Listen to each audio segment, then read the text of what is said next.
Sarah adalah wanita karier sukses di Jakarta yang bekerja di perusahaan multinasional, memiliki kehidupan sosial glamor, dan sebentar lagi akan dilamar oleh tunangannya, Daniel, pria mapan dari keluarga terpandang. Tapi ada satu hal yang ia sembunyikan. Asal-usulnya sebagai anak seorang pedagang sayur di pasar tradisional. Demi menjaga citranya, Sarah menyembunyikan identitas sang ibu, Bu Marni, dari semua orang termasuk calon suaminya. Namun, semua kebohongan itu runtuh saat acara lamaran. Bu Marni datang tanpa diundang dan ditolak menti-menta oleh keluarga Daniel yang merasa dipermalukan. Saat suasana hampir hancur total, datang seseorang yang tak disangka seorang tokoh penting dan terhormat yang mengungkap siapa sebenarnya Bu Marni, membuat semua orang terdiam dan memutar balik pandangan mereka.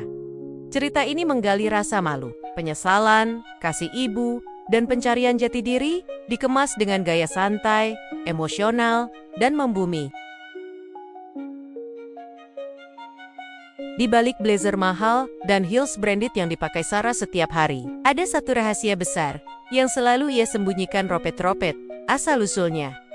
Semua orang di kantor mengaguminya. Sarah, si wanita karier sukses, manajer marketing muda yang penuh percaya diri, mobilnya keren, penampilannya modis, dan feed Instagram Naya penuh foto-foto brunch di cafe hits Jakarta. Siapa yang sangka, gadis secantik dan sepintar itu, ternyata anak seorang pedagang sayur di pasar tradisional.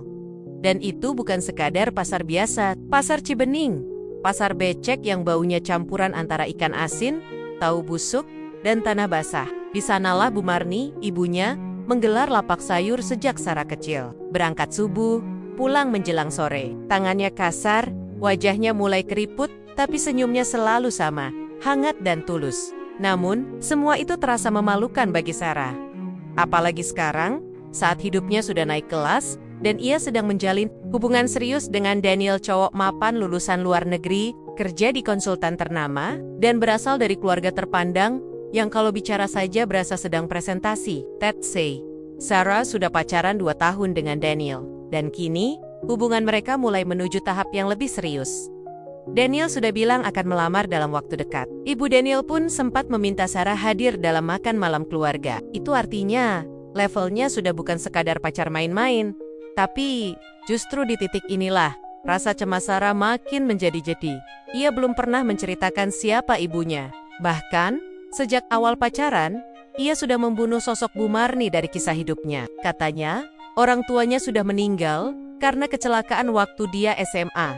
Katanya, dia dibesarkan oleh keluarga jauh dan dapat beasiswa sampai kuliah. Padahal, waktu dia lulus kuliah, Bu Marni sampai jual motor satu Satania agar Sarah bisa beli laptop dan ikut seminar job fair di kantor. Sarah dikelilingi men-men yang suka bicara soal gaya hidup. Sar, weekend ini ikut aku ya ke Bandung. Mau staycation di resort punya omku, ajak Tika, temannya yang anak pejabat. Sarah mengangguk sambil tersenyum. Boleh. Aku juga butuh refreshing. Lo tuh keren banget ya, Sar. Udah cantik, pintar, tajir pula. Perfect deh, celetuk satu lagi. Sarah hanya tertawa kecil. Di luar, ia kelihatan tenang. Tapi dalam hati, ia sedang berusaha keras agar topik pembicaraan tidak menyentuh soal keluarga. Ia takut mereka tahu. Ibunya bukan orang kantoran. Bukan pensiunan guru atau istri pengusaha. Tapi kuma ibu-ibu pasar yang tiap hari bau terasi. Malam itu, setelah semua aktivitas selesai, Sarah duduk sendirian di kamarnya. Ia menatap foto lamanya bersama Bu Marni, foto yang tidak pernah ia unggah kemana-mana. Di situ, Bu Marni sedang tersenyum lebar sambil memeluk Sarah kecil yang baru masuk SD. Air mata Sarah menetes pelan. Entah kenapa, malam itu perasaan bersalah begitu menyengat. Sudah berapa lama ia tidak pulang ke rumah? Mungkin 3 bulan, mungkin 4. Terakhir kali telepon, Bu Marni sempat bilang rindu. Ibu pengen ketemu Daniel, nak. Boleh ya? Ibu cuma pengen lihat anak ibu bahagia. Tapi Sarah hanya tertawa waktu itu. Lain kali aja, Bu. Nanti ya, kalau udah waktunya. Dan waktunya itu, entah kapan. Beberapa hari kemudian, Sarah diajak makan malam bersama keluarga Daniel di restoran mahal di bilangan Senopati. Ibu Daniel datang dengan perhiasan mencolok, tas branded yang hanya bisa dilihat Sarah di etalase, dan cara bicara yang setengah merendahkan orang lain. Wah, Sarah ini ternyata pintar ya. Lulusan universitas negeri, tapi sayang sekali ya, nggak ada siapa-siapa dari keluarga yang bisa hadir. Sarah menelan ludah. Ia tersenyum sopan. Iya tante, keluarga saya tinggalnya jauh. Dan sudah ada. Daniel mengelus tangan Sarah di bawah meja. Tante, Sarah ini hebat loh. Bisa berdiri sendiri sejak muda. Ya, bagus kalau begitu. Yang penting, kamu tahu diri dan gak bawa-bawa masa lalu ke masa depan. Ujar ibunya dingin sambil menyeruput wine. Kalimat itu terasa seperti tikaman. Keesokan harinya, Sarah menerima kabar. Daniel akan melamar minggu depan. Keluarganya sudah menyiapkan acara semi-formal di hotel. Akan ada sekitar 30 undangan, termasuk rekan bisnis dan kerabat dekat. Sarah panik. IATAKUT. Kalau ibunya tahu dan nekat datang, malamnya ia menelepon Bu Marni, Bu. Minggu depan, aku ada acara kantor, jadi nggak bisa pulang ya. Oh, ya nggak apa-apa nak. Ibu dengar dari tetangga, katanya kamu mau dilamar ya secara terdiam. Hehe, siapa yang ngomong sih? Ibu senang loh nak. Ibu pengen lihat kamu dilamar, nggak usah mewah-mewah. Yang penting kamu bahagia. Ibu bisa bawain lemper favorit kamu, Bu. Suara Sarah agak tinggi. Jangan datang ya, ini bukan acara keluarga banget kok. Cuma teman-teman. Kerja, hening. Tak ada suara dari seberang. Oh, ya udah deh nak, ibu ngerti. Setelah menutup telepon, Sarah terduduk lemas. Dadanya sesak. Ia merasa seperti orang jahat, tapi ia terlalu takut masa lalunya menghancurkan masa depannya. Hari demi hari berlalu. Undangan disebar, gaun disiapkan, salon, makeup, sepatu, semuanya sudah dipesan. Sarah tampak bahagia di luar. Tapi ia sedang menumpuk bara di dada. Dan ia tak tahu bahwa bara itu akan segera meledak. Hari yang ditunggu akhirnya tiba. Hotel bintang 5 di kawasan SCBD tampak megah sore itu. Ruang ballroom dipenuhi bunga putih dan emas. Pelayan berseliweran membawa gelas berisi mocktail, dan live music dari grand piano mengalun pelan. Semua tamu tampil menawan, penuh parfum mahal, dan tawa sopan khas kalangan elit.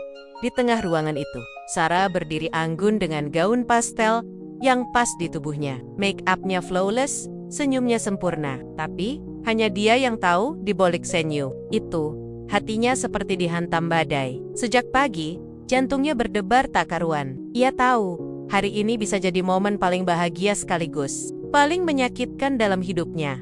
Daniel tampak bahagia. Ia memperkenalkan Sarah kepada para kerabat.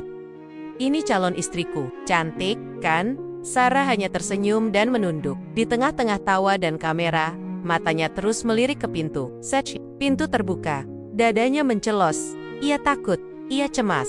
Ia tahu, ibunya pasti tahu, hari ini adalah hari penting. Sarah memang tidak bilang jujur. Tapi, yakin. Dari cerita tetangga atau grup WRT, kabar itu pasti sampai ke telinga Bu Marni. Dan benar saja, sekitar 1 jam sejak acara dimulai, pintu ballroom terbuka pelan.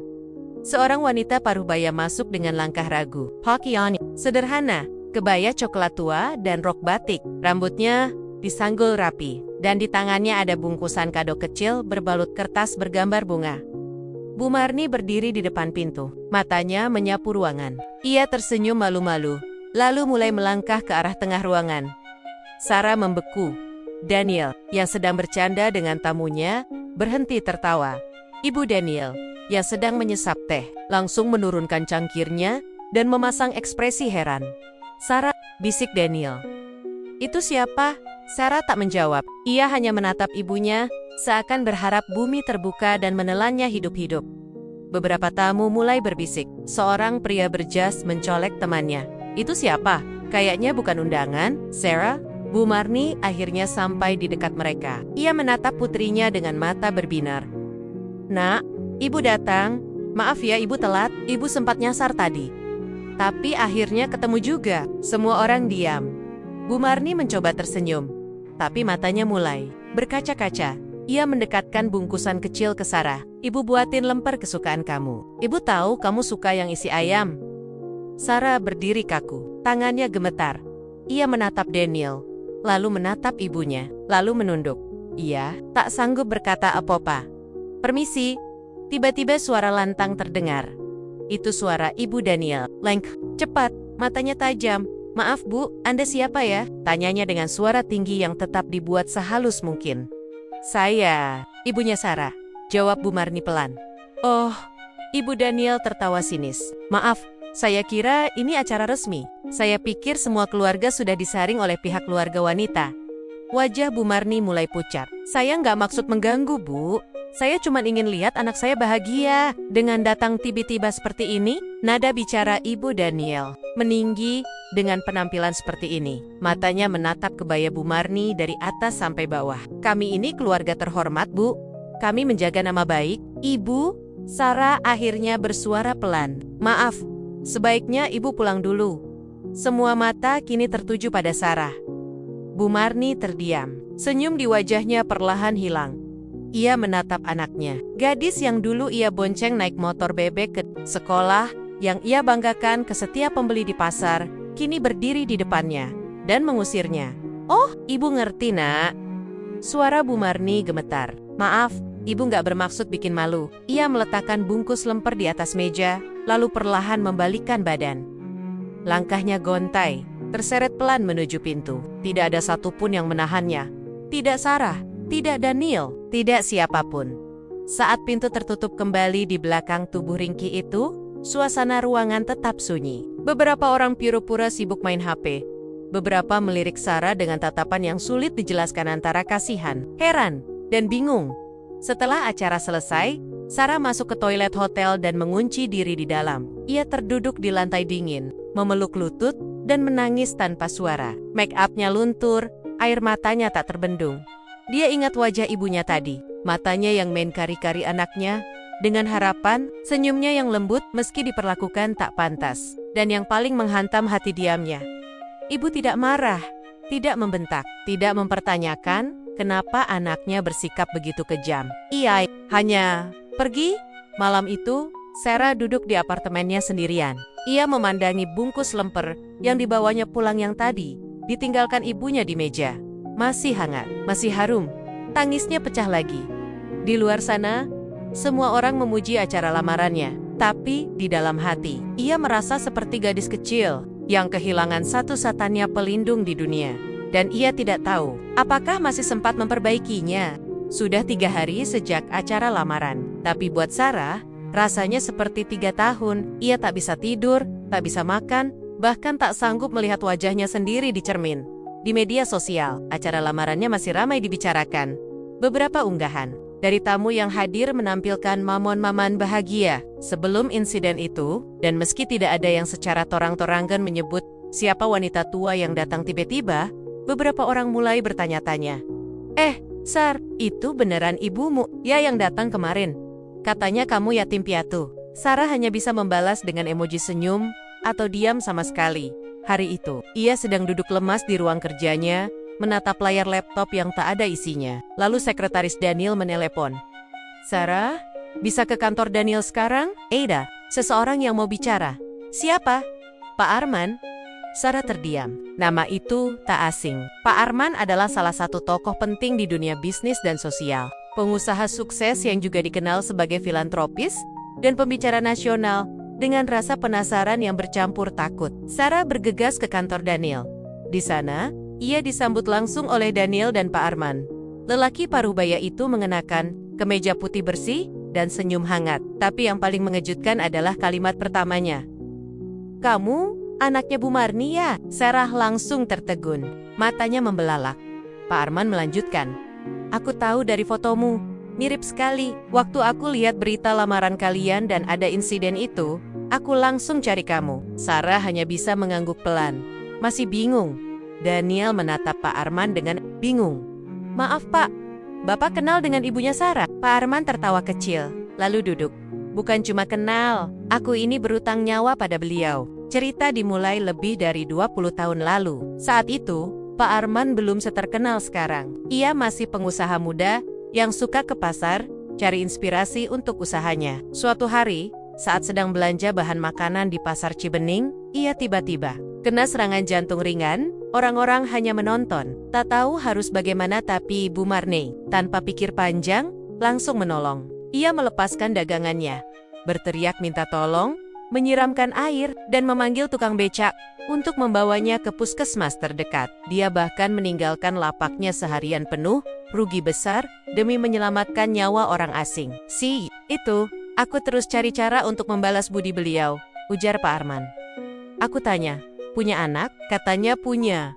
Namanya Sarah. Pintar sekali, katanya. Tapi waktu itu, keluarganya tidak mampu menyekolahkan tinggi-tinggi. Sarah masih terdiam. Air matanya mulai menggenang. Pak Arman melanjutkan. Lalu aku buat yayasan pendidikan. Dan tanpa Sarah tahu, ibumu menjadi salah satu donatur tetap di sana. Selama ini, sebagian besar beasiswa yang kamu terima, ya, berasal dari ibumu sendiri. Daniel tampak syok. Jadi, selama ini, ya angguk Pak Arman, kalian semua melihatnya cuma sebagai ibu pasar. Tapi kalian tak tahu, beliau itu pahlawan, rendah hati, dan paling ikhlas yang pernah aku kenal. Sarah tak bisa menahan tangis lagi. Air matanya tumpah, hatinya remuk, dunia serasa menghantamnya dari segala arah. Ia telah mempermalukan wanita paling luar biasa dalam hidupnya. Hari itu juga, Sarah pulang ke rumah. Ia naik mobil sendiri, tanpa supir, tanpa make up, tanpa gaun mahal. Hanya dirinya, dan satu tujuan, meminta maaf. Pasar Cibening masih seperti dulu. Becek, bau, ramai, tapi buat Sarah, tempat itu kini terasa seperti rumah. Lapak ibunya masih ada, di ujung gang kecil dekat tukang ikan. Di sana, Bu Marni sedang mengatur sawi dan kol, tak menyadari kedatangan putrinya. Sarah berdiri beberapa detik, memandangi punggung kurus itu. Lalu, ia melangkah cepat. Suaranya pecah, Ibu. Bu, Marni menoleh, dan sebelum sempat berkata apa-apa, Sarah langsung memeluknya erat. Sangat erat. Ibu, maaf ya Bu, Sarah jahat banget. Bu Marni tak bicara, hanya membalas pelukan itu dengan gemetar, sambil membelai rambut anaknya. Sarah, malu Bu, malu ngakuin ibu cuma karena ibu jualan sayur, padahal ibu lebih mulia dari siapapun. Orang-orang di pasar menatap mereka, ada yang meneteskan air mata. Ibu nggak pernah marah, Bu. Nggak benci Sarah. Bu Marni tersenyum pelan, meski matanya berkaca-kaca. Ibu mana pernah benci anaknya sendiri. Beberapa minggu kemudian, Sarah mengunggah sebuah foto di Instagram. Bukan foto kafe, bukan foto kantor, tapi foto dirinya sedang duduk di lapak sayur bersama Bu Marni, tersenyum lebar. Di captionnya tertulis, "Inilah wanita paling hebat dalam hidupku. Ibuku, pedagang sayur, pahlawan hatiku, dan sumber kekuatanku. Maaf Bu, sekarang aku nggak malu lagi, aku bangga jadi anakmu." Dan hari itu, untuk pertama kalinya, Sarah merasa benar-benar bebas.